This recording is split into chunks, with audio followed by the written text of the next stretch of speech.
storyline of this game is closely tied into the current DC continuity, and we think the level of quality in the writing of the Superman comics is as good as it's ever been. It's really high right now.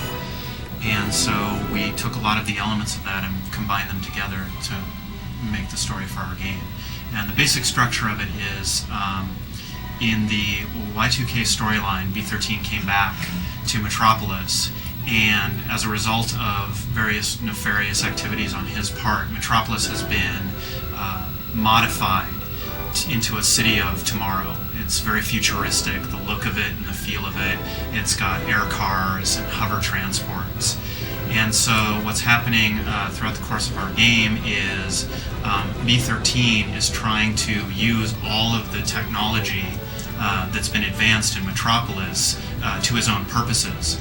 And of course Superman, as always, is there to defend Metropolis from that. We've had the benefit of working really closely with DC, and they've given us a lot of really positive input to help us shape our storyline so that the events that are occurring within our game will flow nicely through the entire continuity of the DC universe. And just like any other story that's told about Superman, it will fit into the overall mythology that's been created for this character. One of the key components of the character and of our game is the fact that he flies. So you have a tremendous amount of aerial combat. So it probably feels similar to, some things that may have had that aerial combat involved in it. Things you have to do in order to accomplish gameplay when you have a three-dimensional battlefield. You don't want the player to ever feel lost or that they're not in control.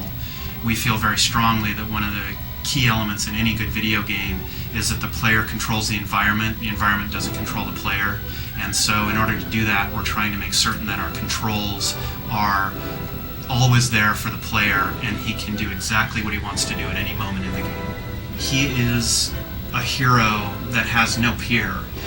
He has super speed, super strength, he has heat vision, x-ray vision, frost breath.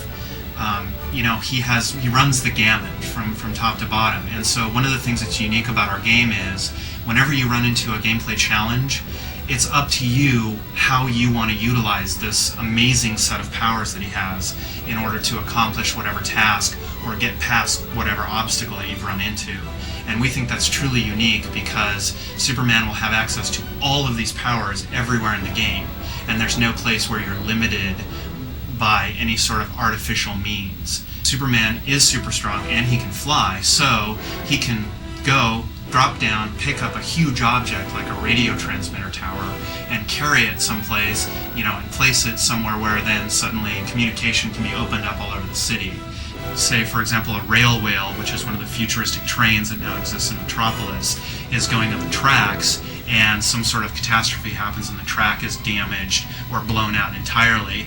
Suddenly Superman has a wide array of things he can do with that, from utilizing his freeze breath to slow it down, using his strength to slow it down and stop it, putting the track back together with his heat vision, or even using himself as a bridge across the gap.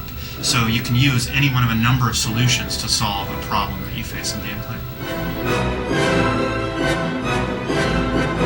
What we really haven't leveraged yet, which I think is probably one of the strongest things that Xbox has visually, is all the multi-pass effects you can do, which you can leverage things, pixel shaders, vertex shaders, depending on exactly what you're doing. But, flying around our city and being able to see, reflections skate across the windows but stop at the window frames, and, the circuitry kind of scrolling through certain parts and reflecting differently than the middle.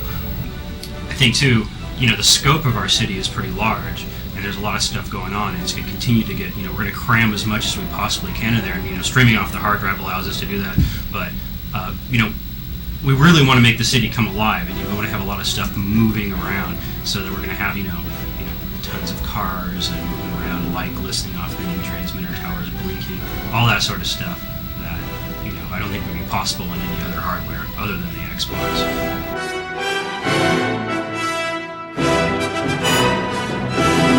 During video game production, first thing you have is a pre-production phase where you're sort of preparing to go into full production on the game. The gameplay that you're going to be seeing is reflective of that. We have a great deal of the core structure of the game in and how the foundation is going to work, but there's going to be vast improvements as we go further in the full production cycle of the game.